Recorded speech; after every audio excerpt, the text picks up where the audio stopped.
Hello everyone, this is Vikas Mani and I welcome you all on this channel ONS Study Circle। आज की इस video में हम बात करेंगे cost of capital financial management के बारे में।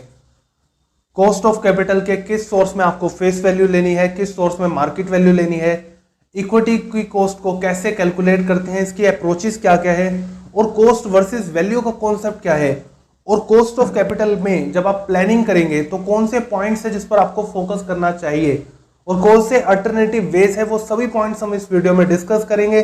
So let's start it.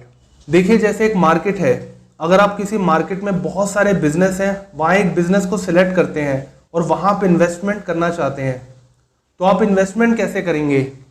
या तो आप प्रेफरेंस शेयर खरीदेंगे उस बिजनेस के, या फिर आप डिबेंचर लोन देंगे, या फिर आप इक्विटी में इन्वेस्ट करेंगे। तो देखिए, प्रेफरेंस शेयर और डिबेंचर लोन में क्या सिमिलरिटी है? दोनों ही केसेस में इनको फिक्स परसेंटेज ऑफ डिविडेंड या फिर इंटरेस्ट मिलता है, बट इक्विटी के केस में ऐसा नहीं होता। इक्विटी के केस में अगर प्रॉफिट अप होगा, अगर बिजनेस अच्छा परफॉर्म करेगा तो इनको रिटर्न ज्यादा मिलेंगे, बट बिजनेस अगर डाउन जाता है तो उसी तरह से इक्विटी पर इनका नेगेटिव इंपैक्ट पड़ता है। तो इसीलिए इक्विटी को जो है वो रियल ओनर कहा जाता है। ऐसा क्यों है, इसको डिटेल में समझते हैं। देखिए, जैसे एक स्लीपिंग पर्सन है, प्रेफरेंस शेयर और डिबेंचर या लोन में क्या होता है, इनको एक फिक्स परसेंटेज ऑफ इंटरेस्ट मिलता है या डिविडेंड मिलता है और रिटर्न इनको फेस वैल्यू पे मिलता है। ऐसा क्यों होता है?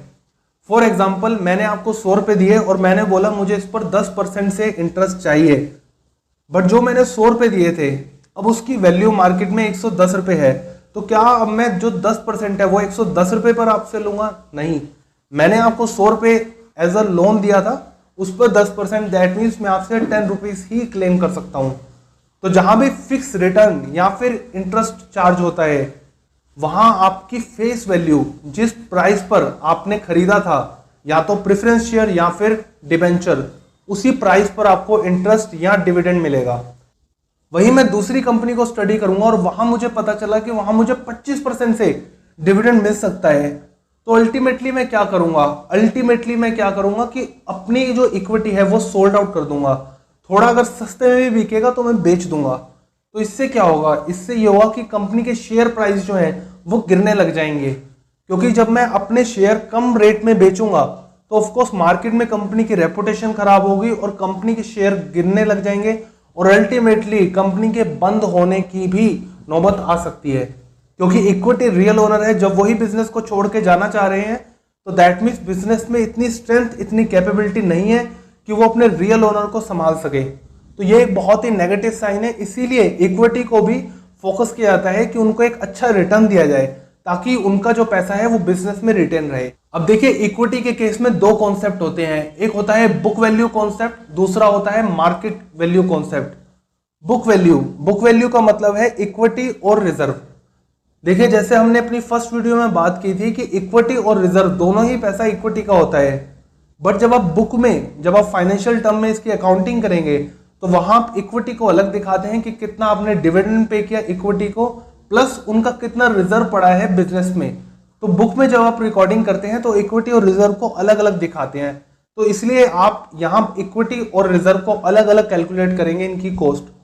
बट अगर हम बात करें मार्केट वैल्यू कॉन्सेप्ट की, तो यहां क्या होता है? यहां इक्विटी का मतलब होता है इक्विटी प्लस रिजर्व।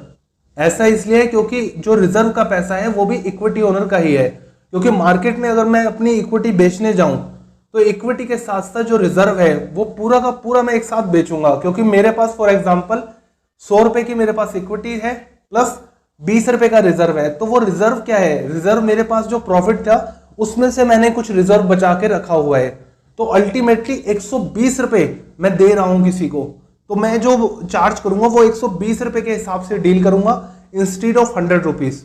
तो इसीलिए मार्केट वैल्यू कॉन्सेप्ट के केस में इक्विटी प्लस रिजर्व दोनों को इक्विटी में देखा जाता है। फिक्स लायबिलिटी टू पे रिटर्न होता है। अगर हम बात करें हाई डेप्ट या लोन की, तो इसमें ओनरशिप नहीं जाती, बट आपको फिक्स रेट से आपको इंटरेस्ट देना पड़ता है, इवन दो बिजनेस में लॉस हो तो भी। तो ये बहुत ही इंपॉर्टेंट फैक्टर्स हैं। इसके लिए आपको फाइनेंशियल स्टेटमेंट्स को स्टडी करना होगा, बिजनेस की जो कंपोजिशन है कि कितना परसेंट क्या मिक्सचर चल रहा है बिजनेस में, उसको स्टडी करना होगा, रेशियो एनालिसिस को स्टडी करना होगा। और इन सभी पॉइंट्स पे हम डिटेल में वीडियो आगे बनाएंगे। तो देखिए इसका अल्टरनेटिव वे क्या है। अल्टरनेटिव वे ये है कि आप इसके लिए जॉइंट वेंचर कर सकते हैं।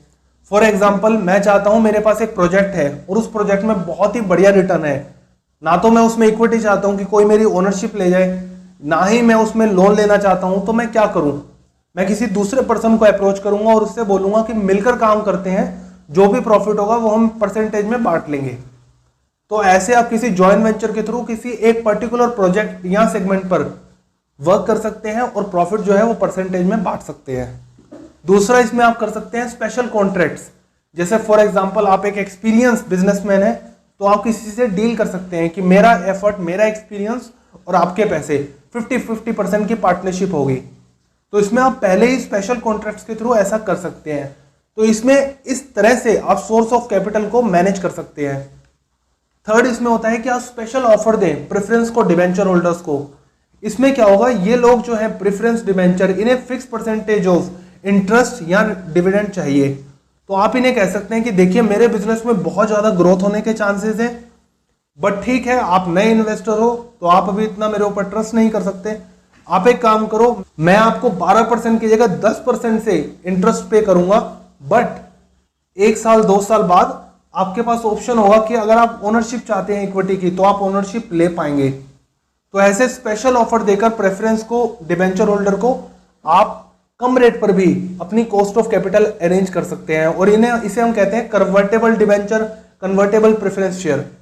अब हम बात करते हैं कॉस्ट वर्सेस वैल्यू का कॉन्सेप्ट। अब देखिए जैसे एक घर है, एक घर आपने खरीदा 30 लाख में, आज उसकी मार्केट वैल्यू जो है वो 40 लाख की है। तो जब आप उसे बेचने जाएंगे तो क्या आप 30 लाख में बेचेंगे? 30 लाख में आपने खरीदा था, कॉस्ट उसकी 30 लाख है, बट उसने आपको कमा के दे दिया, अब उसकी वैल्यू 40 लाख है। तो आप जो बेचेंगे इसे 40 लाख पर बेचेंगे। तो इसके लिए पहले इस फॉर्मेट को समझते हैं। सेल्स में से बिजनेस की सारी कॉस्ट हटाई, profit before interest and tax. Interest आया, इंटरेस्ट पे करने के बाद प्रॉफिट बिफोर टैक्स, टैक्स पे कर दिया, प्रॉफिट आफ्टर टैक्स। तो अगर हम बात करें लोन की, लोन में देखिए टैक्स का बेनिफिट मिलता है, बट अगर मैंने आपके बिजनेस में लोन दिया 1 लाख का और आप मुझे उस पर 10,000 पे इंटरेस्ट दे रहे हैं, तो दैट मीन्स मुझे कितना मिल रहा है? बिजनेस की कॉस्ट कम है क्योंकि उसे टैक्स का बेनिफिट मिल रहा है, बट एज ए इन्वेस्टर मुझे कितना लोन पर इंटरेस्ट मिल रहा है? मुझे मिल रहा है 10%। तो लोन की अगर वैल्यू की बात करें तो उस पर जो इंटरेस्ट होता है, interest divided by loan amount, वही लोन की वैल्यू होती है। बट अगर बिजनेस की बात करें, बिजनेस की वैल्यू होती है profit before interest and tax. क्योंकि देखिए अगर आपको इंटरेस्ट पे करना पड़ रहा है बिजनेस में तो वो बिजनेस की गलती नहीं है, बिजनेस की स्ट्रेंथ है कि फॉर एग्जांपल वो आपको 1000 रुपीज का प्रॉफिट दे पा रहा है, बट आपने फाइनेंसिस अरेंज करे हैं, आपके पास इतनी स्ट्रेंथ नहीं थी कि आप पूरा फाइनेंस खुद से कर पाए, तो आपने कहीं से इन्वेस्टमेंट अरेंज करी एज अ लोन। तो ये बिजनेस की गलती नहीं है। तो इसलिए profit before interest and tax, और टैक्स को हमने यहाँ इंक्लूड इसलिए नहीं किया क्योंकि देखिए टैक्स जो है वो कंट्री टू कंट्री वेरी करता है। तो सेम लेवल पे कंपेयर करने के लिए आप कंपनी की टोटल कैपेबिलिटी देखेंगे कि जो कंपनी है कितना आपको जनरेट करके दे रही है प्रॉफिट। तो इसलिए profit before interest and tax divided by जितना पैसा बिजनेस में लगा हुआ है। तो फ्रेंड्स ये था second part cost of capital का। Thanks for watching this video. अगर आपको हमारा एफर्ट्स पसंद आया तो इस वीडियो को लाइक और शेयर जरूर करें और इसी तरह की वीडियोस के लिए इस चैनल को सब्सक्राइब करें। Thanks for watching.